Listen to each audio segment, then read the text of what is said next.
Hello সবাইকে, welcome to my new blog. আমি আবারও একটি নতুন ভিডিও নিয়ে চলে এলাম তোমাদের সাথে গল্প করতে। তো এই ভিডিওটি আমাদের বাড়ির সরস্বতী পুজোর ভিডিও। সরস্বতী পুজোতে পাড়ার সবাই মিলে কেমন আনন্দ করলাম, কেমন পুজো করলাম, কী খাওয়া দাওয়া করলাম, সেটাই আজ এই ভিডিওতে দেখাবো। তো সবাইকে ভিডিওটি শেষ পর্যন্ত দেখার অনুরোধ রইল। আজ সরস্বতী পুজো, বিদ্যার দেবীর দিন। ছোটবেলা থেকে এই দিনটার জন্য আলাদা একটা অপেক্ষা থাকে। নতুন জামা, হলুদ শাড়ি আর একটা অদ্ভুত শান্তি, সব মিলিয়ে দিনটা যেন অন্যরকম হয়ে ওঠে। মায়ের পুজোর এই জায়গাটা কাল রাতে আমরা সুন্দর করে সাজিয়েছি। মায়ের প্রতিমাটিও কাল রাতে আনা হয়েছে। এছাড়া দশকর্মার জিনিস, পুজোর ফুল, ফল, মিষ্টি, দই, খই সব কিছুই রাতে বাজার করে রাখা হয়েছে, কারণ পরের দিন খুব সকালেই পুজো হবে। মায়ের সামনে আলপনাটাও কাল রাতে আমরা দিয়ে রেখেছি, কারণ আলপনা শুকাতে বেশ কিছুটা টাইম লাগে। আর এখন সকালবেলা পাড়ার সব দিদিরা এসে হাতে হাতে ফল কাটা, ফুল গোছানো, আর এদিকে বাচ্চাদের বই খাতাগুলো সবাই সবার বাড়ি থেকে এনে মায়ের পাশে রেখে দিয়েছে। তো এখন ঠাকুরমশাই এসে গেছেন, ঠাকুরমশাই এই যে পুজো করছেন।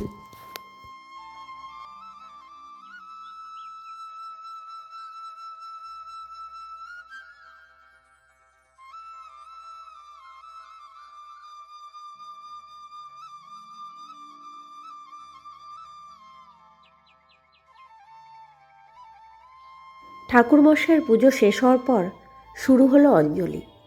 এবার সবাই অঞ্জলি দিয়ে আর যার যার মনের প্রার্থনা মাকে জানিয়ে মাকে প্রণাম করল।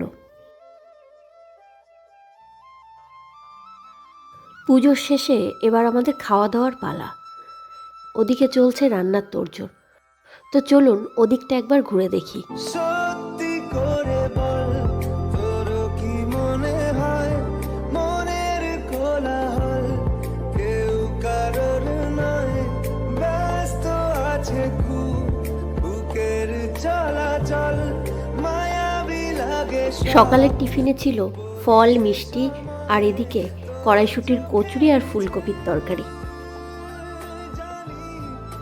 দুপুরের মেনুতে ছিল খিচুড়ি আর আলুর দম।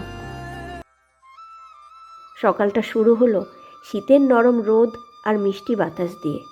চারপাশে আজ হলুদ শাড়ির ছোঁয়া। ছোটরা আজ শাড়ি পরে মনের আনন্দে আজ ঘুরে বেড়াচ্ছে। মনের ভেতরে যেন একটা আলাদা রকমের শান্তি। বন্ধুদের হাসি, প্রসাদের মিষ্টি স্বাদ আর ক্যামেরায় ধরা পড়া কিছু সুন্দর মুহূর্ত, এইসব মিলিয়েই আমাদের আজকের দিনটা হয়ে উঠুক এক টুকরো সুখের গল্প। ক্যামেরায় বন্দি হওয়া এই ছবিগুলি শুধু স্মৃতি হয়ে রয়ে যায়। এই দিনটি কিন্তু আর কখনো ফিরে আসে না। ফিরে আসে আবার নতুন কোনো একটা বছর, নতুন করে নতুন কোনো একটা পুজো, আর নতুন করে জমা হয় নতুন কোনো স্মৃতি।